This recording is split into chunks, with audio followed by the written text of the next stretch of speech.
இந்த பொங்கலுக்கு 8 பெரிய திரைப்படங்கள் ரிலீஸ் ஆகுதுங்க. ஒவ்வொன்னுமே பெரிய பெரிய ஹீரோக்களோட படம். பெரிய எதிர்பார்ப்புல வருது. அது என்னென்ன படம், எந்தெந்த அளவுக்கு எதிர்பார்ப்பு இருக்கு அப்படிங்கிறத பேசுவோம். இது இல்லாம சலார், டங்கி இந்த 2 படங்களோட நேத்து வசூல் எவ்வளோ, இதுவரையும் டோட்டலா இந்த 2 படங்களும் எவ்வளோ வசூலாயிருக்கு அப்படிங்கிறத பேசுவோம். அப்புறம் சபாநாயகன் இந்த படம் ஆல்ரெடி ப்ராஃபிட் ஜோனுக்குள்ள போயிடுச்சு அப்படிங்கிறத நம்ம சொல்லியிருந்தோம். இதுவரையும் எவ்வளோ ப்ராஃபிட் எடுத்திருக்கு அப்படிங்கிறத பார்ப்போம். ஸோ இன்னும் சில படங்கள், அது மட்டும் இல்லாமல் நேற்று சில படங்கள் ரிலீஸ் ஆயிருக்கு, அந்த படங்களோட வசூல். ஸோ இது எல்லாத்தையுமே பார்க்கலாம். ஸோ வீடியோக்குள்ள போகிறதுக்கு முன்னாடி நம்ம சேனலில் நீங்கள் சப்ஸ்கிரைப் பண்ணல அப்படின்னா பண்ணிவிடுங்க. பக்கத்தில் இருக்க பெல் ஐக்கானை அப்படியே ப்ரெஸ் பண்ணிவிடுங்க. வாங்க வீடியோக்குள்ளே போகலாம்.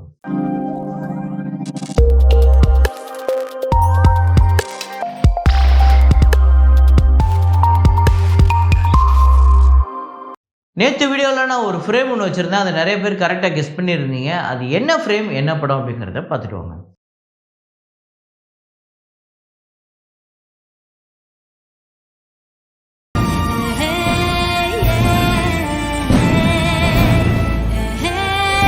ஆமாங்க, குருவி தான். குருவியில் வந்து விஜய் வந்து த்ரிஷாவை அந்த மலேசியாவில் டைமண்ட் ஏதோ திருடுற ஒரு சீன் ஒன்று இருக்கும்.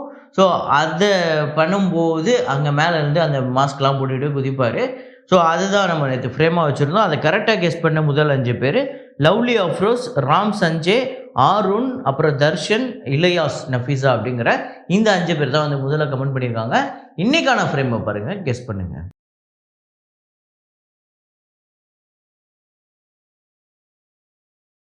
ரீசெண்டாக கூட நம்ம வந்து 12th ஃபெயில் அப்படிங்கிற படத்தை பற்றியும், அந்த படம் வந்து பெரிய வசூல் எடுத்து வெற்றி படமாக அமைஞ்சுது அப்படிங்கிறத பற்றியும் சொல்லியிருந்தோம். ரீசெண்டாக தான் நான் அந்த படத்தை பார்த்தேன். அதாவது நேற்று தான் அந்த படத்தையே பார்த்தேன்.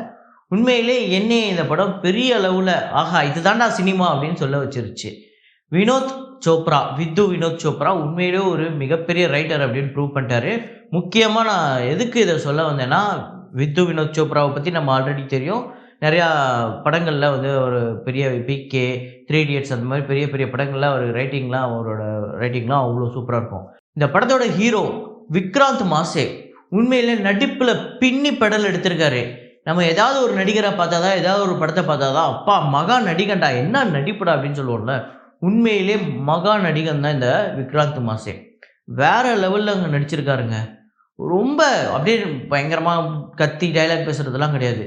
அந்த எமோஷன்ஸ் சில இதெல்லாம் அப்படியே ஏங்கி நிற்கிற மாதிரி இருக்கும். அதெல்லாம் பார்க்கும்போது நம்மளுக்கே கண் கலங்கும். அவர் ஜெயிக்கும் போது நம்ம ஜெயிச்ச மாதிரி இருக்கும். இந்த படம் நீங்கள் பார்க்கல அப்படின்னா தயவு செஞ்சு பாருங்கள். ஹாட்ஸ்டாரில் ஹிந்தியில் அவைலபிள் இருக்குது. நீங்கள் சப்டைட்டில் வச்சு பார்த்தாலும் உங்களுக்கு புரியும். நீங்கள் உங்களுக்கு ஏதாவது நல்லது பண்ணணும் அப்படின்னு நினச்சிங்கன்னா இந்த படத்தை முதல்ல போய் பாருங்கள். அதுதான் உங்களுக்கு நீங்கள் பண்ணுற முதல் நல்ல விஷயம். ஸோ அதுக்கடுத்து தான் ஆக்வாமேன் 2 அந்த படம் வந்து கொஞ்ச நாளுக்கு முன்னாடி வசூல் சொல்லிட்டு நிப்பாட்டிட்டோம். அந்த படம் நல்ல வசூல் எடுத்துக்கிட்டு இருக்கு, அதை சொல்லுங்கள் அப்படின்னு சொல்லியிருந்தாங்க. ஸோ ஆக்வாமேன் 2 Day 14 கலெக்ஷன் இந்தியாவில் வந்து 18 லட்சம், வேர்ல்டு வைடு $3.8 மில்லியன், $31 கோடி வருது. இந்தியாவில் இதுவரையும் இந்த படம் 18 கோடியே 17 லட்சமும், வேர்ல்டு வைடு $281 மில்லியன், இது வந்து 2337 கோடி வருது. ஸோ இந்த படத்தோட பட்ஜெட் $205 மில்லியன், $410 மில்லியன் இந்த படம் வந்து world wide collect பண்ணிச்சுன்னா break even. So இப்போ போகிற பக்கம் பார்த்தா இன்னும் ஒரு 3 வீக்கெண்டு சந்திச்சது அப்படின்னா இந்த படம் வந்து ஒரு வெற்றி படமாக அமையறதுக்கு பாசிபிள் இருக்குது. அப்புறம் நேரு அந்த படத்தோட 16வது நாள் வசூல் கேரளாவில் 87 லட்சம், வேர்ல்டு வைடு 1 கோடியே 58 லட்சம். இதுவரையும் கேரளாவில் 41 கோடியே 30 லட்சமும், வேர்ல்டு வைடு 79 கோடியே 26 லட்சம் இந்த படம் வந்து வசூல் பண்ணியிருக்கு. இந்த படம் ஒரு பெரிய வெற்றி படமாக அமைஞ்சிருக்குங்க. காட்டேரா இந்த படத்தோட Day 8 கலெக்ஷன் கர்நாடகாவில் 4 கோடியே 5 லட்சம், வேர்ல்டு வைடு 4 கோடியே 21 லட்சம் வந்து வசூல் பண்ணியிருக்கு. 50 கோடியே 3 லட்சம் கர்நாடகாவில் மட்டுமே வசூல் பண்ணியிருக்கு. வேர்ல்டு வைடு 51 கோடியே 26 லட்சம். ஸோ 2023 வந்த கன்னட திரைப்படங்கள்லேயே ஒரே வெற்றி படம், அதுவும் பெரிய வெற்றி படமாக அமைஞ்சிருக்கு இந்த காட்டேரா. அப்புறம் டெவில் அந்த படத்தோட Day 8 கலெக்ஷன் ஆந்திரா தெலுங்கானாவில் 48 லட்சம், வேர்ல்டு வைடு 66 லட்சம். இதுவரையும் ஆந்திரா தெலுங்கானாவில் 15 கோடியே 48 லட்சமும், வேர்ல்டு வைடு 18 கோடியே 92 லட்சம் வந்து வசூல் பண்ணியிருக்கு. இந்த படத்தோட பட்ஜெட் 35 கோடி. இந்த படத்தோட தியேட்டர்கள் ரைட்ஸ் 21 கோடிக்கு போயிருக்கு. இந்த படம் இன்னும் ஒரு 14 கோடி கிட்ட வசூல் பண்ண வேண்டியது இருக்குது. அப்புறம் கும்பாரி அப்படிங்கிற ஒரு தமிழ் படம் நேற்று ரிலீஸ் ஆகிருக்கு. இந்த படத்தோட பட்ஜெட் 2 கோடியே 70 லட்சம், 5.2 லட்சம் இந்த படம் வந்து Day 1 வந்து கலெக்ட் பண்ணியிருக்கு. அப்புறம் அரணம் அப்படிங்கிற ஒரு படம், இந்த படத்தோட Day 1 கலெக்ஷன் 3.8 lakhs வந்து கலெக்ட் பண்ணியிருக்கு. 2.5 கோடி இந்த படத்தோட பட்ஜெட். இந்த 2 படம் தான் எனக்கு தெரிஞ்சு நேற்று வந்திருக்கு. வேறு எந்த படத்தோட டீட்டெயிலும் எனக்கு கிடைக்கல. வேறு ஏதாவது படம் வந்துருந்துச்சுன்னா அதை கமெண்ட்டில் போடுங்க. அப்புறம் சபாநாயகன் இந்த படத்தோட 15வது நாள் வசூல் தமிழ்நாட்டில் 12 லட்சம், வேர்ல்டு வைடு 14 லட்சம். தமிழ்நாட்டில் இதுவரையும் டோட்டலாக 5 கோடியே 18 லட்சம், வேர்ல்டு வைடு 5 கோடியே 81 லட்சம். 4.5 கோடி இந்த படத்தோட பட்ஜெட். தியேட்டர்கள் ரீச் 3 கோடி, 3 கோடியே 19 லட்சம் இந்த படம் வந்து ஷேர் எடுத்திருக்கு. 19.5 லட்சம் இந்த படத்துக்கு ப்ராஃபிட் கிடச்சிருக்கு. ஸோ ஒரு நல்ல ப்ராஃபிட் கிடைச்ச ஒரு மூவி அமைஞ்சிருக்கு. டங்கி இந்த படத்தோட 16வது நாள் வசூல் தமிழ்நாட்டில் 5 லட்சம், ஆந்திரா தெலுங்கானாவில் 16 லட்சம், கர்நாடகாவில் 28 லட்சம், கேரளாவில் 2 லட்சம், ரெஸ்ட் ஆஃப் இந்தியாவில் 1 கோடியே 89 லட்சம், ஓவர்சீஸில் 2 கோடியே 28 லட்சம், வேர்ல்டு வைடு 4 கோடியே 68 லட்சம் இந்த படம் வந்து வசூல் பண்ணியிருக்கு.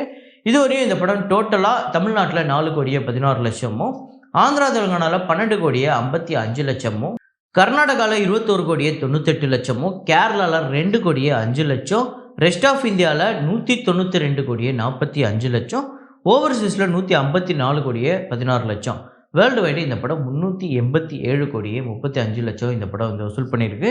அதுக்கடுத்ததான் சலார் படத்தோட டே 15 கலெக்ஷன் தமிழ்நாட்டில் 29 லட்சம், ஆந்திரா தெலுங்கானாவில் 1 கோடியே 29 லட்சம், கர்நாடகாவில் 34 லட்சம், கேரளாவில் 15 லட்சம், ரெஸ்ட் ஆஃப் இந்தியாவில் 1 கோடியே 99 லட்சம், ஓவர்சீஸில் 1 கோடியே 76 லட்சம். ஸோ டோட்டலாக 5 கோடியே 82 லட்சம் இந்த படம் வந்து வசூல் பண்ணியிருக்கு 15வது நாள். தமிழ்நாட்டில் இதுவரையும் 22 கோடியே 61 லட்சமும், ஆந்திரா தெலுங்கானாவில் 219 கோடியே 59 லட்சம், கர்நாடகாவில் 40 கோடியே 85 லட்சம், கேரளாவில் 18 கோடியே 39 லட்சம், ரெஸ்ட் ஆஃப் இந்தியாவில் 138 கோடியே 17 லட்சம் வந்து வசூல் பண்ணியிருக்கு. ஓவர்சீஸில் 146 கோடியே 65 லட்சம். ஸோ வேர்ல்டு வைடு 586 கோடியே 26 லட்சம் இந்த படம் வந்து வசூல் பண்ணியிருக்கு. இன்னும் ஒரு 2-3 நாளில் இந்த படம் வந்து 600 கோடியே வந்து ரீச் பண்ணிடும். அப்புறம் நிறையா பேர் என்கிட்ட சொன்னது ஒன்று தான், இந்த ப்ரொடியூசர் ஃபிகர் அதிகமாக இருக்கே, ப்ரொடியூசரே சொல்லிட்டாங்க இவ்வளோ கோடின்னு, நீங்கள் என்ன இவ்வளோ கம்மியாக சொல்கிறீங்க, கொஞ்சம் பார்த்து கரெக்டாக போடுங்க, கொஞ்சம் கவனமாக இருங்க, கவனம் செலுத்துங்க அப்படிலாம் சொல்லிகிட்டு இருக்கீங்க. நம்ம சொல்கிறது ட்ரேட் ஃபிகர் வந்து ப்ரொடியூசர் ஃபிகரோட மேட்ச் ஆகணும்னு எந்த அவசியமும் கிடையாது. அதே நேரத்தில் இப்போ ரீசெண்டாக நீங்கள் சோஷியல் மீடியாவில் நிறையா போய் பார்த்தீங்க அப்படின்னா, தொடர்ந்து பெரிய பெரிய ஹீரோக்களோட படங்களுக்கு ஃபேக்கான பாக்ஸ் ஆஃபீஸ் கலெக்ஷன் போய்கிட்டு இருக்கு அப்படின்னு சொல்லிட்டு ஒரு பக்கம் அது ஒரு ஸ்கேம்னு சொல்லிட்டு ட்ரெண்ட் ஆகிக்கிட்டு இருக்கு. அதை பற்றி பெரிய பெரிய பத்திரிகைகளே ஆக்சுவலாக பேசிக்கிட்டு இருக்காங்க. அது எனக்கு தெரிஞ்சு இன்னும் கொஞ்சம் நாளில் அது வெளியே வந்துடும்னு நினைக்கிறேன். அந்த விஷயங்கள்லாம் பெரிய பெரிய ஹீரோக்கள் பாக்ஸ் ஆஃபீஸ் ஃபேக்கான ஒரு பாக்ஸ் ஆஃபீஸை க்ரியேட் பண்ணி சில விஷயங்கள் பண்ணுறதுங்கிறது கூடிய சீக்கிரத்தில் வந்துடும். ஸோ அதிலெல்லாம் எதுலேயுமே இந்த ஃபேக்கான பாக்ஸ் ஆஃபீஸ் அந்த ரிப்போர்ட்டெல்லாம் நம்பி நம்ம எதையும் போட்டுறக்கூடாதுங்கிறதுக்காக தான் ரொம்ப கவனமாக போடுறேன். அதனால தான் நம்ம வீடியோ வரது கூட ரொம்ப லேட் ஆகுது.